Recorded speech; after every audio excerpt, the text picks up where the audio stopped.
Problem ఏంటంటే movie ఒక genre అన్నట్టు ఉండదు. అటు కామెడీ మూవీయా, ఇటు సీరియస్ ఆపరేషనా అన్న దానికి మధ్యలో వెళ్ళిపోతుంటది.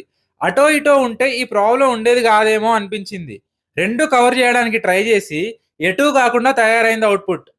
ఇది ఎందుకు చెప్తున్నా అంటే ఫుల్ ఆన్ కామెడీ జానర్ అయితే లాజిక్స్ అవసరం లేదు. ఏదో కామెడీ కోసం చేస్తున్నారులే అన్నట్టు ఉంటది గానీ, నువ్వు రా ఏజెంట్స్ అంటూ నేషన్స్ ప్రైమరీ ఇంటెలిజెన్స్ ఏజెంట్స్‌ని ఇన్వాల్వ్ చేసి టెర్రరిస్ట్స్ అని, సర్జికల్ స్ట్రైక్స్ అని పెద్ద పెద్ద టర్మ్స్ యూజ్ చేసి వాటిని సెన్స్‌లెస్‌గా చూయించడం నాకు పర్సనల్‌గా నచ్చలేదు.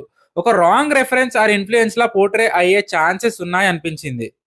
ఇట్లాంటి సబ్జెక్ట్స్ టచ్ చేస్తే మంచిగా రెస్పెక్ట్‌ఫుల్‌గా, ఫుల్ ఫ్లెడ్జ్డ్‌గా చేయండి. చూయించండి.